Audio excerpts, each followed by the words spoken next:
सबसे घातक नशा कौन सा है? हेरोइन, कोकेन, शराब या सिगरेट?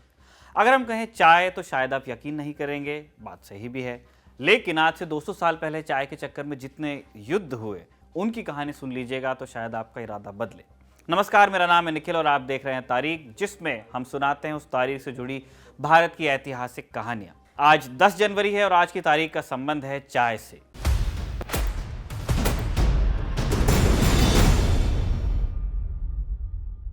ईसा से 2732 साल पहले की बात है।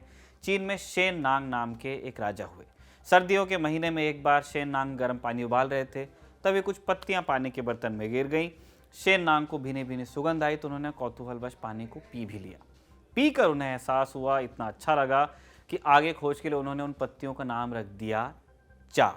अब मैंडरिन भाषा में शब्द का अर्थ खोज या तहकीकात से होता है, चा। ऐतिहासिक रूप से ये कहानी कितनी सही है ये कहा नहीं जा सकता, लेकिन इतना तय है कि चाय की शुरुआत चीन से ही हुई। एक और कहानी है जो बोधि धर्म और भारत से जुड़ी हुई है। बोधि धर्म बुद्ध की शिक्षा को लेकर चीन पहुंचे और वहां के राजा को ध्यान का मार्ग सुझाया। एक बार जब बोधि धर्म ध्यान कर रहे थे तो उनकी आंख लग गई। इस बात से उन्हें इतना गुस्सा आया कि उन्होंने आंखों की पुतलियां उखाड़ ली और जमीन पर फेंक दी। किंवदंती है कि उनकी पलकों से चाय के पेड़ उगने लगे। इस कहानी से इतना तो पता चलता है कि चीन में चाय को नींद भगाने के उपाय के तौर पर देखा जाता था। चीन से चाय सबसे पहले 1610 में डच और पुर्तगालियों के जरिए यूरोप पहुंचती है। 1658 में ब्रिटेन के अखबारों में पहली बार चाय का इश्तहार छपा, तब इसे टे नामक ड्रिंक के तौर पर बेचा गया। लेकिन चाय की मांग में उछाल तब आया जब ये पहुंची वहां के शाही परिवार तक। 1662 में ब्रिटेन के राजा चार्ल्स द्वितीय की शादी एक पुर्तगाली राजकुमारी कैथरीन से हुई। राजकुमारी अपने साथ एक खास चीज लेकर लंदन आई, चीन की चाय, जिसका एक बक्सा वो हमेशा अपने साथ रखती थी। उन्होंने नियम शुरू किया और ब्रिटेन के शाही दरबार में कुलीन लोगों को चाय पेश की जाने लगी। इसके बाद से तब से इसे शाही पेय के रूप में भी जाने जाना लगा। लेकिन आने वाले कई सालों तक चाय सिर्फ एक स्टेटस सिंबल बनी रही। चीन से आयात इतना महंगा पड़ता था तब कि केवल अमीर और उच्च वर्ग के लोग ही चाय को अफोर्ड कर पाते थे। सबसे निचले स्तर की चाय खरीदने के लिए भी एक आम मजदूर को पूरे महीने की तनख्वाह जमा करनी पड़ती। 1678 तक पुर्तगाली चाय के ट्रेड पर वर्चस्व रखते थे। उसके बाद ब्रिटेन भी इस ट्रेड में दाखिल हुआ और उसने चाय इंपोर्ट करना शुरू कर दिया। बाद में ब्रिटिश ईस्ट इंडिया कंपनी को एशिया और अफ्रीका में ट्रेड की परमिशन मिली। तब चाय ईस्ट इंडिया कंपनी के लिए मुख्य कमोडिटी होती थी। जैसे जैसे चाय की खपत बढ़ने लगी, ब्रिटेन में मांग बढ़ती गई। लेकिन दिक्कत यह थी कि चाय सिर्फ चीन में पैदा होती थी। पैदा और भी जगह होती थी, लेकिन प्रोसेसिंग आदि को ट्रेड सीक्रेट के तौर पर चीन में छुपा कर रखा जाता था। चीन से चाय आयात के बदले ब्रिटेन को बदले में कुछ न कुछ देना भी पड़ता था। ऑब्वियस बात है, ब्रिटेन का मुख्य उत्पाद उस वक्त कपास था, जो भारत और अफ्रीका में पैदा किया जाता था। चीन को कपास से मतलब नहीं था, लेकिन क्योंकि चीन खुद कपास उगा सकता था, उन्हें चाहिए था चांदी, जिसकी ब्रिटेन के पास भी कमी थी। ब्रिटेन के कुलीन परिवारों में चाय की खपत बढ़ी तो वो शाही परिवार के पास भागे। ब्रिटेन के राजा ने ब्रिटिश ईस्ट इंडिया कंपनी से कोई रास्ता निकालने को कहा। इसके बाद ब्रिटिश ईस्ट इंडिया कंपनी ने नशे की काट नशे से निकाली। उन्होंने भारत में अफीम खरीदना शुरू किया और इसे ले जाकर चीन में बेचना शुरू किया, और वहां से लेते थे ये लोग चांदी। अफीम के साथ फायदा यह था कि जितना बेचो उतना उसकी मांग बढ़ती जाती थी, क्योंकि लोग लत लग जाती थी उनको। अफीम के कारोबार ने ब्रिटिश ईस्ट इंडिया कंपनी के पास इसी तरह चांदी के ढेर लगाए और फिर इसी चांदी को ले जाकर ईस्ट इंडिया कंपनी ने चीन से ही चाय खरीदनी शुरू की। करीब 100 साल तक ये कारोबार इसी तरह चला।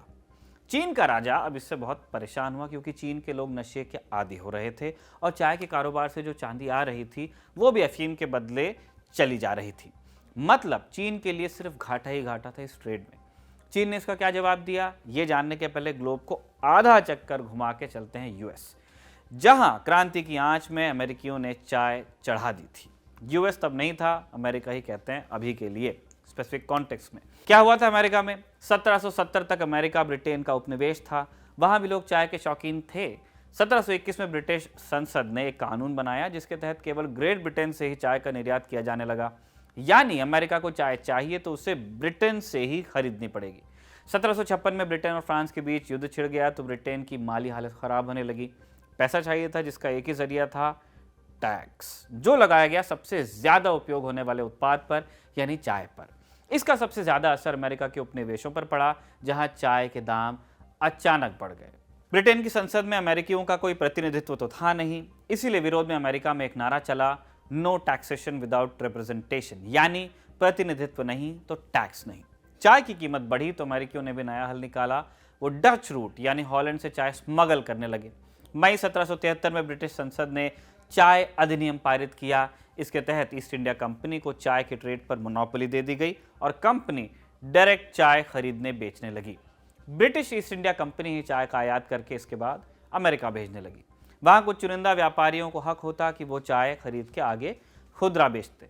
ये पूरा सिस्टम एक मोनोपोली में तब्दील हो गया। जनता के लिए चाय सस्ती हो गई थी, लेकिन व्यापारियों को चाय की ट्रेड में हिस्सा मिल नहीं रहा था। अब अमेरिकी व्यापारियों को ऐसा लगा कि यदि चाय की ट्रेड में मोनोपोली शुरू हुई है तो बाकी जगह भी ऐसा हो सकता है। इसीलिए अमेरिकी व्यापारियों ने चाय अधिनियम कानून का विरोध करना शुरू किया। डच स्मगलरों का कारोबार भी चौपट हो रहा था, इसीलिए वो भी इस मुहिम को आग देने लगे और इसी का नतीजा हुआ बॉस्टन टी पार्टी। नवंबर 1773 में ब्रिटिश ईस्ट इंडिया कंपनी का एक जहाज बॉस्टन हार्बर पहुंचा। बॉस्टन की एक लोकल पार्टी ने इसके विरोध में आयोजन बुलाया, जिसमें हजारों अमेरिकियों ने हिस्सा लिया। पहले तो इन लोगों ने जहाज से सामान उतरने ही नहीं दिया और फिर 16 दिसंबर 1773 को भेष बदलकर माल उतारने के बहाने जहाज पर चढ़ गए। जहाज में लगभग 2000 चाय की पेटियां मौजूद थी। इन लोगों ने, जिन्होंने एम्बुश किया था जहाज को, जो चढ़ गए थे उस पर, इन लोगों ने चाय की 342 पेटियों को समंदर में फेंका। इन पेटियों में 90,000 पाउंड कीमत की चाय रखी हुई थी, 45 टन, जिसकी कीमत लगभग तब $10 लाख के करीब थी। आगे चलकर यह घटना अमेरिकी क्रांति की जनक साबित हुई। 1774 में अमेरिकन कांग्रेस का गठन किया गया। तमाम मसलों समेत व्यापारियों की मांगों को लेकर एक घोषणा पत्र तैयार हुआ। इसमें ब्रिटिश संसद के तहत लगाए गए कानून को हटाने और उनके अधिकार की भी मांग की गई थी। कांग्रेस ने ब्रिटिश ईस्ट इंडिया कंपनी का बहिष्कार करते हुए आगे व्यापार न करने का फैसला लिया। अमेरिका की आज़ादी में बॉस्टन टी पार्टी एक लैंडमार्क मूवमेंट में साबित हो गई आगे चल के, जिसकी सारी कहानी चाय के इर्द गिर्द ही बुनी गई थी। वापिस आते हैं चीन। 1820 तक चीन में भी कुछ यही हालात हो गए थे जिस तरह अमेरिका में हुआ। यूं तो चीन ब्रिटेन का उपनिवेश था नहीं, लेकिन ब्रिटेन के साथ उसका व्यापार बहुत बड़ा था। पहले हमने आपको बता दिया कि किस प्रकार चीन का राजा देश में अफीम की बढ़ती खपत से परेशान हो चुका था। लोग नशे में बर्बाद हो रहे थे और देश का धन भी बर्बाद हुआ जा रहा था। 1839 में चीन के किंग साम्राज्य ने अफीम के 20,000 बक्से समंदर में बहा दिए और ब्रिटेन के साथ चाय के व्यापार पर प्रतिबंध लगा दिया। बदले में ब्रिटेन ने युद्ध की घोषणा कर दी। 1839 और 1852 में चीन और पश्चिम के बीच 2 युद्ध हुए, जिन्हें ओपियम वार्स के नाम से जाना जाता है। हालांकि इनके पीछे भी चाय की तलब ही वजह थी। ब्रिटेन और चीन के बीच तनातनी के चलते भारत में चाय का कारोबार शुरू हुआ। चीन के साथ दिक्कतें 1820 से ही शुरू हो चुकी थी, इसीलिए ब्रिटेन चाहता था कि किसी तरह चाय का उत्पादन चीन से बाहर ले जाया जाए। लेकिन चाय को उगाने और प्रोसेस करने का तरीका चीन में छुपा कर रखा जाता था। 1823 में रॉबर्ट ब्रूस नाम के एक स्कॉट व्यक्ति ने भारत का दौरा किया। उद्देश्य था आसाम की सिंगपो जनजाति के मुखिया से मिलना। अब सिंगपो जनजाति के लोग जो थे आसाम में, वो चाय उगाया करते थे उस वक्त। रॉबर्ट ब्रूस को एहसास हुआ कि यह चाय चीन की चाय से किस्म में अलग है। रॉबर्ट ब्रूस का 1824 में निधन हो गया, लेकिन उसके भाई चार्ल्स ब्रूस ने काम जारी रखा। ब्रूस आसाम से चाय को टेस्ट करने ब्रिटेन ले गए।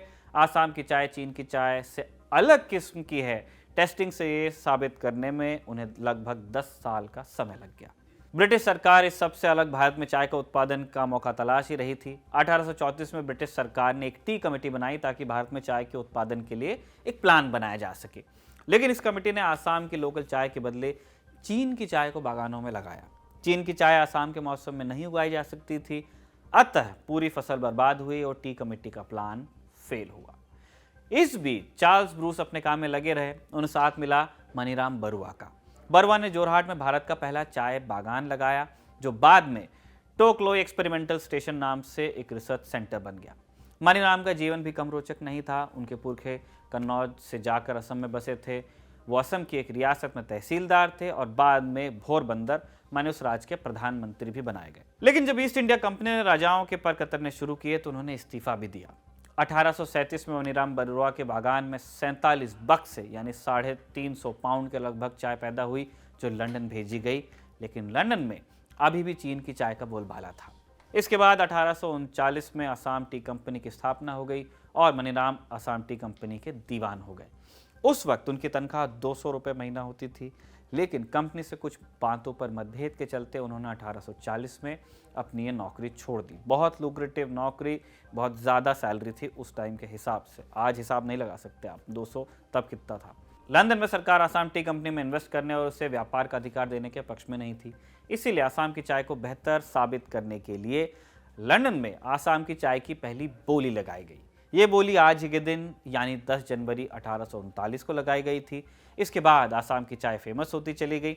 आसाम टी कंपनी को ट्रेड का अधिकार मिला और अगले 10 सालों में आसाम में चाय का उत्पादन 15 लाख पाउंड तक पहुंच गया। ये वजन वाला पाउंड है। आसाम टी कंपनी आज भी चाय का उत्पादन करती है।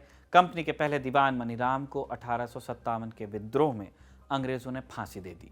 आज भारत पूरी दुनिया में चीन के बाद सबसे बड़ा चाय उत्पादक है, जिसका 70% वो खुद उपभोग करता है, 30% पहले की तरह बाहर जाता है। तारीख इस एपिसोड को लिखा था हमारे साथी कमल ने और कैमरा पर रिकॉर्ड किया था हमारे दोस्त जेरी ने। देखते रहिए दी लल्लन टॉक।